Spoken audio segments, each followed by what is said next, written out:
Now we will begin session 4, Microbiota-derived metabolites in metabolism and immunity. I'd like to introduce our session chair, Dr. Honda Keio from Keio University School of Medicine, who will be guiding us through this session. And our speaker for this session is Dr. Sloan Devlin from Harvard Medical School. Dr. Honda, over to you. Thank you very much for the introduction. I'm Keio Honda from Keio University School of Medicine and Riken Yokohama Institute. So the aim of our research is to elucidate how the intestinal microbiota contribute to the maintenance of human physiological functions and extension of healthy life expectancy. So to achieve this goal, 14 members making up 4 teams, metabolomics team, centenarian team, and gut-brain axis team, and the inflammation control team. So today, for the for the sake of the time, I'd like to talk about a study conducted by the centenarian team. So centenarians aged 100 years and older are less susceptible to age-related diseases such as cancer, diabetes, obesity, hypertension, and cardiovascular disease. And centenarians have survived periods of hunger and several bouts with infectious diseases such as flu, tuberculosis, shigellosis, and salmonellosis. So in addition to their genetic factors, extrinsic factors, particularly the gut microbiota, may contribute to the maintenance of homeostasis and resistance to pathogen infection and other environmental stresses in centenarians. So therefore, we searched the gut microbiota from centenarians for bacterial strains that potentially have positive health benefit.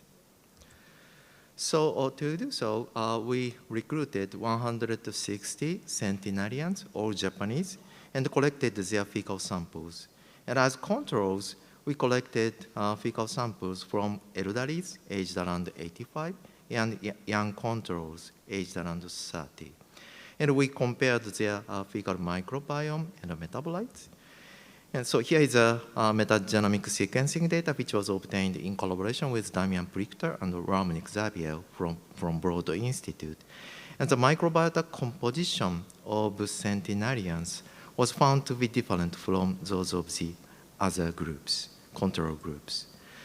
So in addition to the metagenomic differences, several interesting findings came out of this study. And one of the most interesting observations was made by the analysis of fecal bile acids. In particular, as you can see from the red bars here, the isoallo-litocholic acid was specifically enriched in centenarian stool samples. So this is the Keck secondary bile acid biosynthesis pathway depicting transformation from primary bile acid, chenodeoxycholic acid, which is produced by the liver and first deconjugated by the microbiota. And then this chenodeoxycholic acid is transformed to secondary bile acid, litocholic acid, LCA. And this transformation from CDCA to LCA involves multiple enzymes carried by the gut microbiota. And so actually, the pathway for the generation of 3-oxy-LCA and iso-LCA was discovered by the next speaker, Sloan Devlin. And she will also talk about the anti-inflammatory effect of the functions of 3-oxy-LCA and iso-LCA. So actually,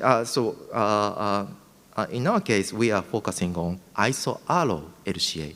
So importantly, the generation pathway for iso-allo-LCA had not been reported at the time when we got interested in it. So we predicted that isoallyl-lidocholic acid could be generated from 3-oxo-delta-4-LCA via 3-oxo-allo-LCA by 5-alpha reductase and 3-beta-hydroxysteroid dehydrogenase. So this was because, this prediction was because isoallyl-LCA is structurally similar to 3-beta-androstenediol, and 3-oxo-allo-LCA is structurally similar to dihydrotestosterone, and 3-oxo-delta-4-LCA is similar to testosterone. So we therefore predicted that 3-oxo-allo-LCA might arise from 3-oxo-delta-4-LCA via a pathway similar to the 5-alpha reduction of testosterone by adding a hydrogen atom to the carbon 5 position after the cleavage of the double bond between carbons 4 and 5. And subsequent, and we also predicted that the subsequent transformation from 3-oxo-allo-LCA to isoallyl-LCA might involve 3-beta-hydroxysteroid dehydrogenase, mirroring the 3-beta-HSDH mediated conversion of dihydrotestosterone into 3-beta-androstenediol by replacing the, this oxo group at the carbon 3 position to hydroxy group at the carbon 3 position.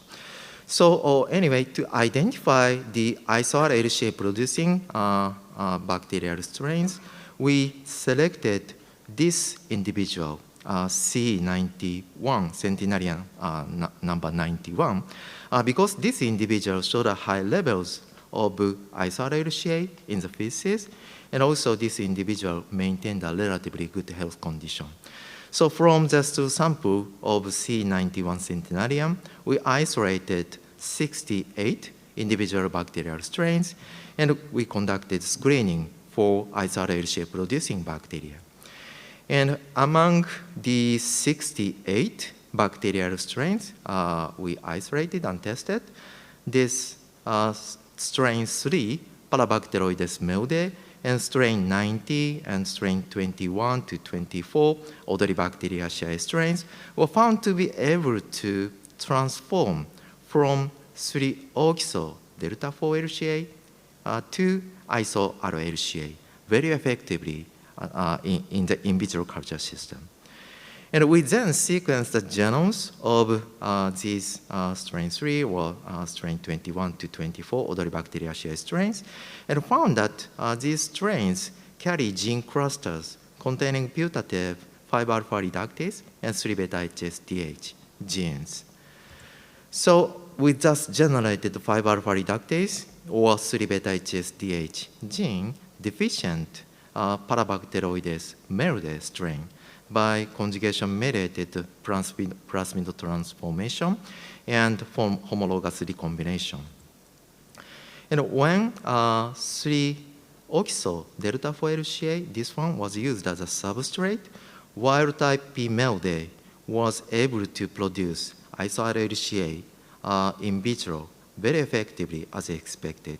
Whereas 5AL mutant, we actually obtained 3 mutant strains, all failed to produce isoallyl-LCA from 3-oxo-delta-4-LCA.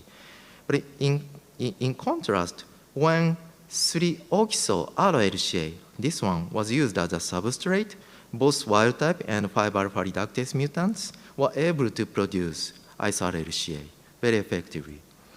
And in the case of 3-beta-HSDH deficient strain, 3-beta-HSDH deficient strain failed to generate isoallyl-LCA at all, whether it was incubated with 3-oxo-delta-4-LCA or 3-oxo-allo-LCA.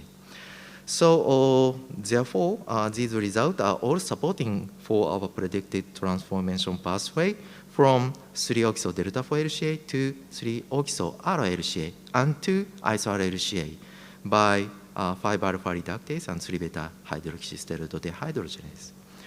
So in summary, Parabacteroides meldae and Odoribacteriaceae strain associated with a centenarian were found to be potent producers of isoallyl-LCA.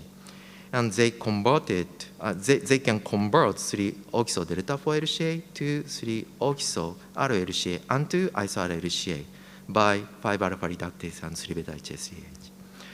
So we next examine the influences of the iso-RLCA on other bacterial species, on other microbes, and found that iso-RLCA has a bactericidal effect against gram-positive pathogens, including Clostridioides difficile. So indeed, when supplemented to the culture of Clostridioides difficile, iso-RLCA showed a strong bactericidal effect with cell wall disruption. And actually, similar observation was made on vancomycin-resistant Enterococcus faecium. So iso-RLCA also exhibited bactericidal effect against vancomycin-resistant Enterococcus faecium and produced morphologic alterations such as large and explosive bacterial cells. And actually, we have tested several gram-positive and negative pathogens and found that to all the gram-positives, including C. difficile, VRE, and perfringens, and Bacillus, and Staphylococcus aureus, to all the gram-positives, iso-RLCA exerted very strong growth inhibitory effect, and the MIC90 was quite low. But in contrast, gram-negative pathogens such as Klebsiella, E. coli, and Salmonella were all insensitive to all the bile acid tested, including iso-RLCA. So therefore, iso-RLCA producing bacteria may be contributing to the prevention of intestinal colonization by gram-positive pathogens, including C. difficile. So, and it is noteworthy that Sloan, Devlin, and Junfu at Harvard Medical School have shown that the same bacterial strains that produces iso-RLCA is also capable of causing the development of regulatory T cells. So therefore, it is possible that the combination of antimicrobial effect and regulatory T cell inducing effect contribute to the maintenance of intestinal homeostasis, thereby promoting healthy longevity.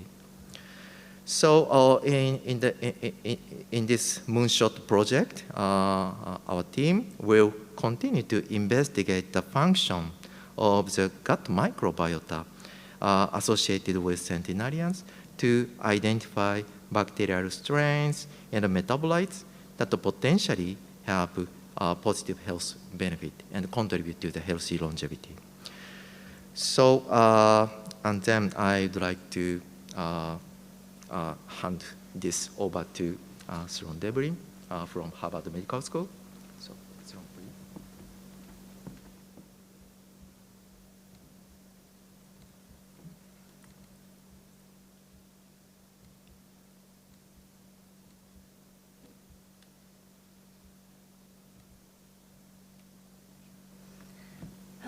Thank you, Dr. Honda. It's really an honor to be here, and it's my first time in Japan and in Tokyo, and I was really walking around the city yesterday and just very impressed and humbled to be here, so thank you.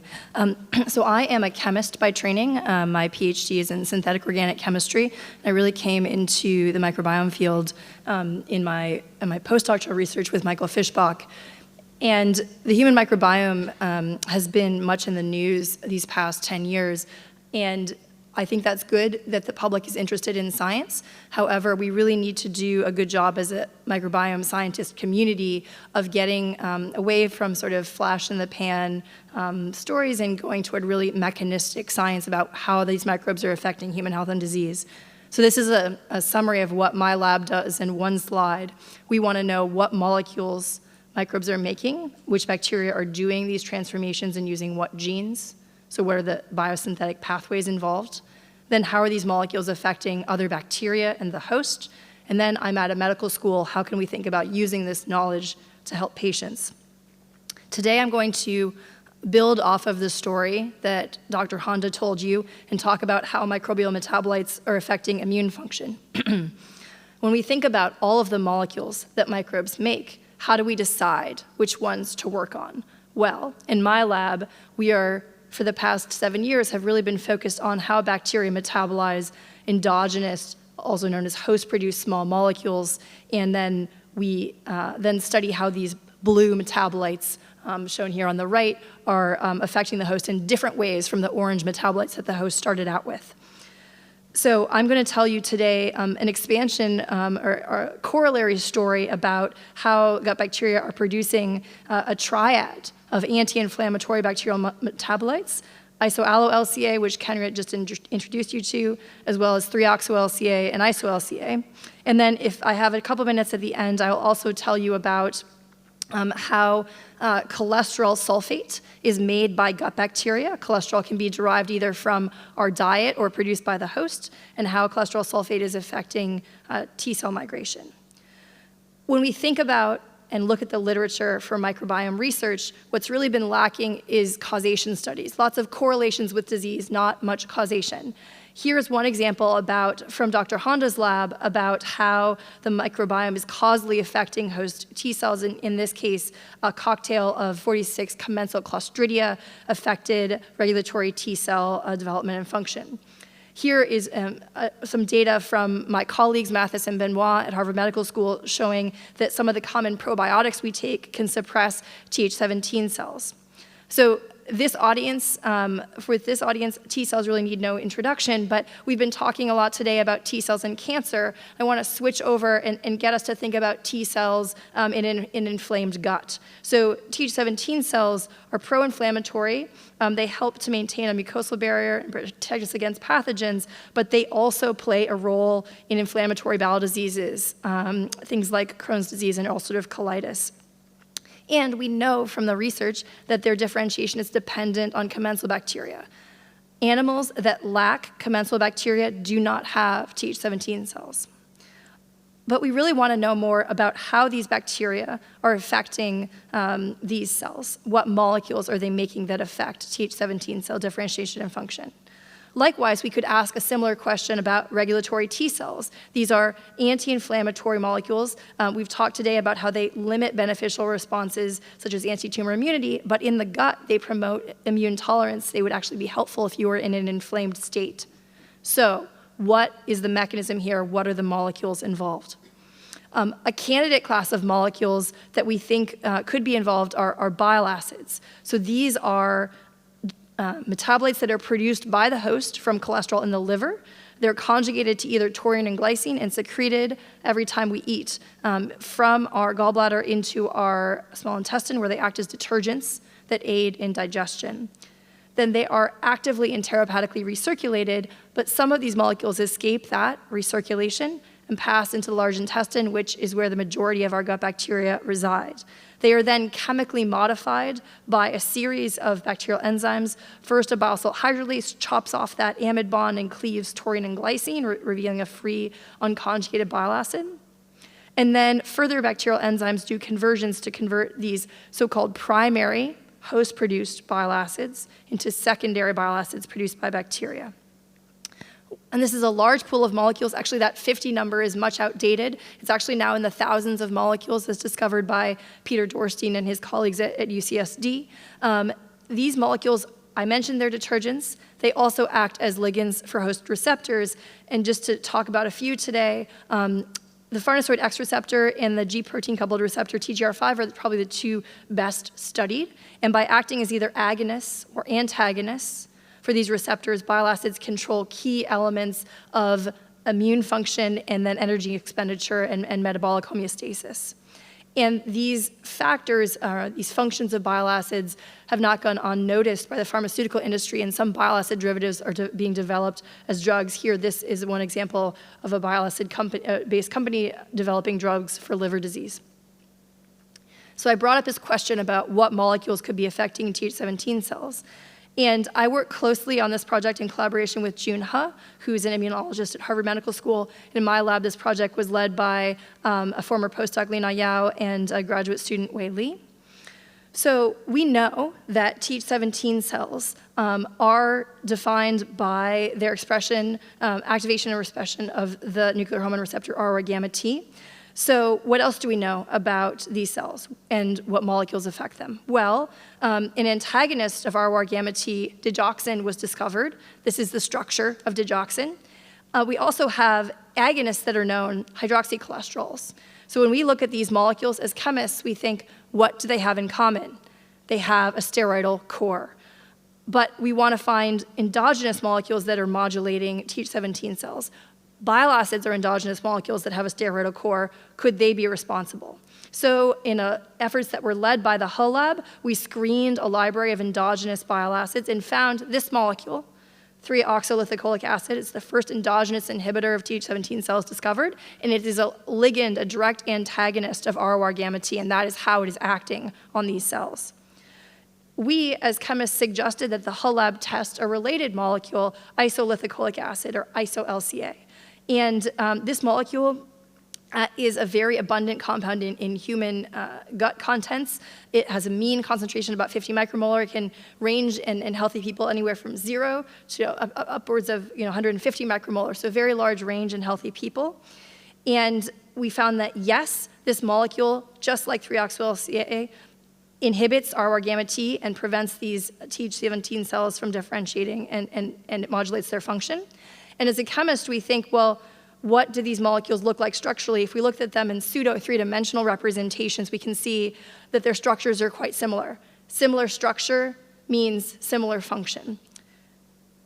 So then the Hull Lab was able to show that these molecules both inhibit Th17 cell differentiation in vitro, and importantly, other bile acids don't do this function. So iso-DCA on the far right, a molecule that is a similar isobile acid, doesn't have this function. So it really is specific to these compounds. And then if you feed these molecules to mice, you can also see Th17 cell modulation in vivo. Now, I haven't told you anything about bacteria yet. What's known is that these molecules are absent from germ-free mice. That means they're microbiome dependent, but how are they biosynthesized? So to do this, we are chemists, we proposed a biosynthetic pathway. The pathway at the top of the slide was already known in the literature. As Kenya mentioned, chenodeoxycholic acid is this substrate that the host makes, but the question marks along the bottom, how is it possible that lithicolic acid can be converted into 3-oxo-LCA and iso-LCA? This is not rocket science if you're a biochemist, but it is important to know these genes. So we proposed that a 3-alpha-hydroxysteroid dehydrogenase could be making 3-oxolithicolic acid, and then a 3-beta HSDH could come in and reduce that ketone down to the alcohol and make iso-LCA. It's important to propose biosynthetic pathways because it enables some of the wet lab chemistry and biochemistry that we do. Because of this pathway, now we know what our substrate is for our screening assays, and that's lithicolic acid. So what Lina did in the lab is she took stool from healthy human donors, and this is now classic microbiology, where she's recovering bacteria on rich plates and picking individual colonies and making sure that they're pure. And then we take these colonies and we grow them in media and we add lithicolic acid and we screen by mass spec for new peaks.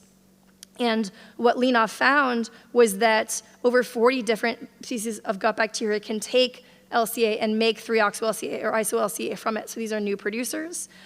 Just to show you quickly some of these producers of 3-oxo-LCA, we have a lot of actinobacteria, specifically Agarthal lenta and related species. We also know top producers of iso-LCA, mainly from the firmicutes and Clostridia, but they're not all gram-positives. There's some gram-negatives, like this bug Bacteroides fragilis. We've elucidated this biosynthetic, we want to elucidate this biosynthetic pathway fully by finding the genes responsible. And to do this, I'd like to just highlight a few challenges in the microbiome field. The first is that the vast majority of the bacteria we're interested in still are not genetically manipulable. When I came into this field, I thought everything was like E. coli. You could make knock-ins and knockouts however you wanted. So far from the truth for many of these bacteria. So we have to do other things like heterologous expression and where we take the genes out and actually express them in a different host in vitro, or we actually do expression in a different organism entirely in vivo. So using these strategies, we were able to elucidate some of these genes responsible. Egerthella lenta is one of those bacteria that does not have genetic tools, but we did have a strain library where individual strains and their genomes were sequenced so we could do comparative genomics, and we found strains of Egerthella that lacked these 3-alpha HSDHs and lacked the function. So now what we can do is go in vivo in germ-free mice. So these are mice without a microbiome of their, and they live in these so-called bubbles, these isolation chambers in order to keep them sterile. So we can, as researchers, specifically colonize these mice with microbes of interest, which is what we did here. So when we colonize germ-free mice with bacteria that have these genes, we get 3-oxo-LCA production on the y-axis, and then we colonize with E. lenta strain that doesn't have the genes, we see much lower levels of the molecule. Then we wanted to ask the question, is there a function? If you colonize mice with these bacteria and they're producing the molecules in vivo, do they have this effect on Th17 cells? And to do that, we used a pro-inflammatory model, a Citrobacter infection that stimulates these pro-inflammatory Th17 cells. So on the left here, I'm just showing you a control where we feed LCA to germ-free Citrobacter-infected mice, and we show on the x-axis is just the increasing amounts in terms of quartiles of LCA. We see as we increase the amount of LCA, we have no effect on the y-axis and Th17 cells. Good, that's our control. Now, when we colonize mice with either high or low producing strains of 3-oxo-LCA, we feed the substrate, as we now on the x-axis move toward higher levels of 3-oxo-LCA and iso-LCA, we see lower levels of Th17 cells. And this shows that gut bacteria producing these molecules in vivo can reduce these inflammatory cells. Now, this is in mice. What about humans? What can we say about human relevance? And to do this, we turned to the Integrative Human Microbiome Project, or IHMP, which is this NIH-funded study that is looking at longitudinal collections of different types of samples from patients that are healthy, non-IBD in blue, or have Crohn's disease or ulcerative colitis. And what we found here, and this is why it was important to find those bacterial genes, is that not only are the levels of the molecules, 3-oxo-LCA and iso-LCA, lower in this dark red color, and these are patients with who are in dysbiotic Crohn's disease or in an inflamed Crohn's state. We also found that the bacterial gene, this key 3-alpha HSDH, is also significantly reduced in these dysbiotic patients. So these are anti-inflammatory molecules and genes that these humans lack. I also told you at the beginning about Tregs and what molecules could be involved here. This is where our story intersects with Kenya's. And what we found with the Hull lab is that iso-allo-LCA actually induces the differentiation and function of regulatory T cells and promotes the production of anti-inflammatory cytokines. Now, all these molecules have similar names, but they actually have completely different shapes. So when you look at this molecule in a pseudo three-dimensional way, the first two molecules I showed you, the blue molecules, they had a bent AB ring system. Here, the inversion of one hydrogen on the AB ring core results in a flattening of that system. Different shaped molecule, different function. We don't know the entirety of the mechanism here. We know that a nuclear hormone receptor NR4A1 is required, but we haven't yet demonstrated direct binding, and that's ongoing work. So here, in the interest of time, I will merely say that we have also, independently, we also found the biosynthetic pathway for these genes. And I think this is really important because in today's age, there's a crisis of reproducibility in science. And for two independent research groups to find the same result means that that result is much more likely to be valid. So here, now we go back to I should just briefly mention, we proposed 3-oxo-LCA as a substrate based on our biosynthetic pathway for this molecule. We went back to that screen, and now using 3-oxo-LCA as a substrate, we found a lot of gut Bacteroidetes species that did this conversion. And we found a very similar set of gene clusters to the ones that Dr. Honda described. Key point, the 5-alpha reductase that we've both mentioned today is the first bacterial 5-alpha reductase ever identified. Not in any soil organism or soil microbe has this gene ever been identified in bacteria. It was purely a eukaryotic gene. So this is suggestive of maybe adaptation of these bacteria specifically to living in a host with these kinds of molecules. I'll just skip over this part in the interest of time.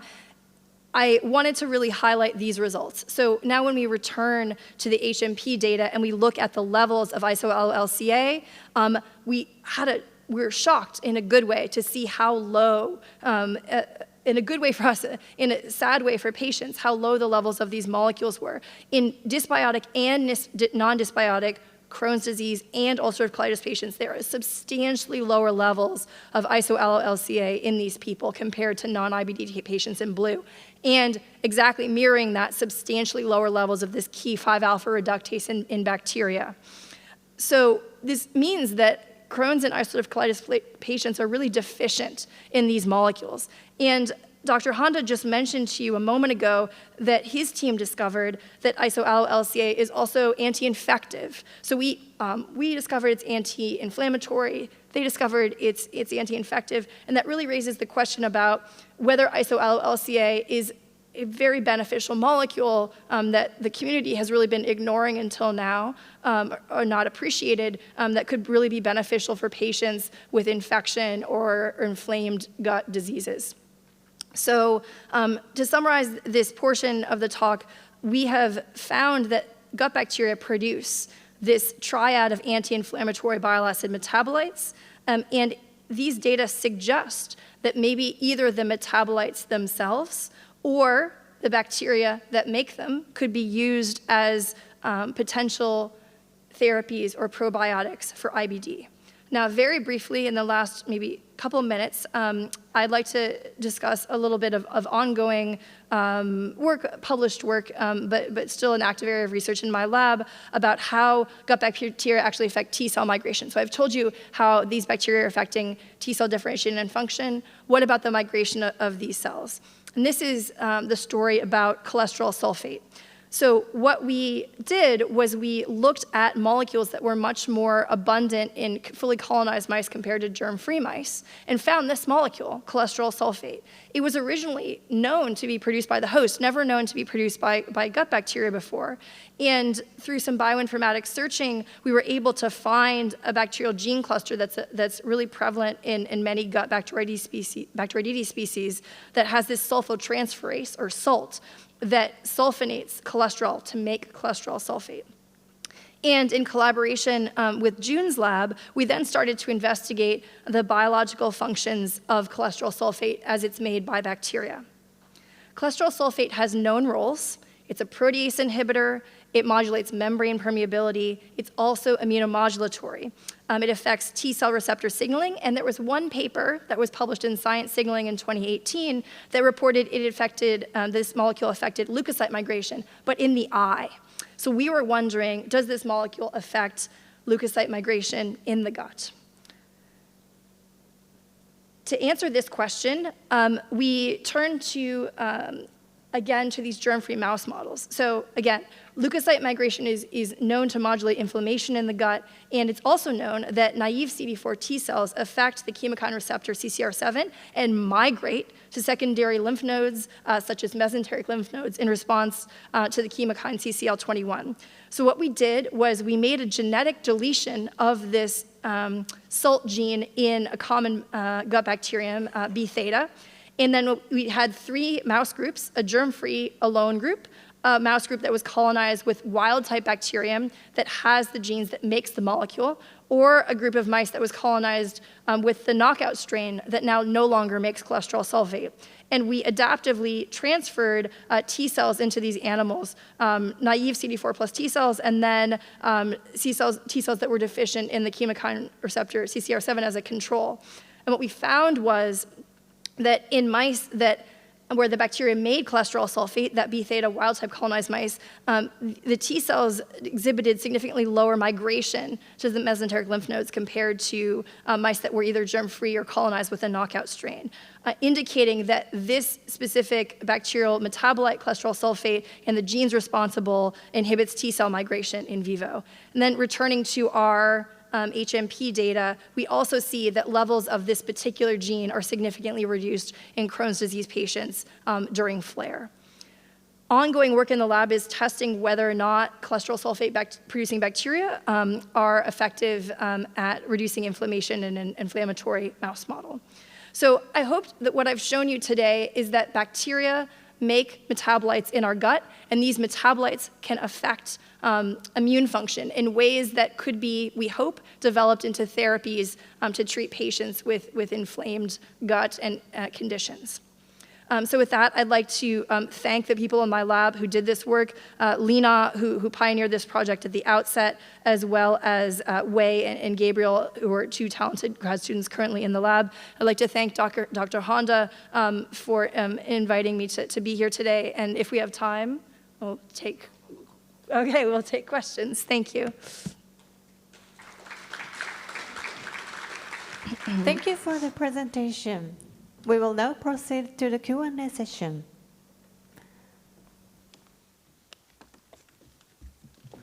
Before we begin with the audience questions, we have questions from Dr. Honda to Dr. Devlin. Dr. Honda, please go ahead with your question. Yeah, so thank you very much. Thank you very much, Sloan, for the educational and stimulatory, inspiring talk. So I have a couple of questions. First, I would like to ask you about the receptors for these bile acid or sulfated cholesterol sulfate. So, for example, the 3-oxyl LCA and iso-LCA can inhibit the TH17 differentiation by interfering with the activity of RR gamma T. So do you know these bile acid can directly bind to the RR gamma T? Yes, in the case of 3-oxo-LCA and iso-LCA, we have shown direct binding of those molecules to that receptor. Mm-hmm. So what about iso-LCA? Yeah, that's a tricky one. We haven't shown direct binding there. We know that this nuclear hormone receptor, NR4A1, is necessary for the effects of iso-allo-LCA, but we haven't shown direct binding. It might not directly bind. It might be, there might be an intermediary or a more indirect mechanism through which iso-allo-LCA is affecting NR4A1 signaling. Mm-hmm. So what about sulfate, cholesterol 3 sulfate? Yeah, so that one is ongoing work. We don't actually know. We know from the literature that it affects T cell receptor signaling, but if that's a direct binding event, or rather, is that, we know that cholesterol sulfate affects membrane permeability. Is it operating through that mechanism? That's really, sort of exciting ongoing work. I don't have the answer yet. So how would you, so what screening system are you using? So, I think we're not doing screening, we're doing more hypothesis-driven targeting, where we then, develop a hypothesis about what the mechanism could be, and then either do you gain of function or loss of function of that pathway to try and test our hypothesis. I see, yeah. And so another question is about the HMP studies. I mean, the bile acid metabolizing bacteria in IBD patient. So I think this question you have asked 1,000 times, but you clearly showed that 3-oxo-LCA and iso-LCA producing microbes contribute to the suppression of pro-inflammatory TH17 cells in vitro and also in vivo.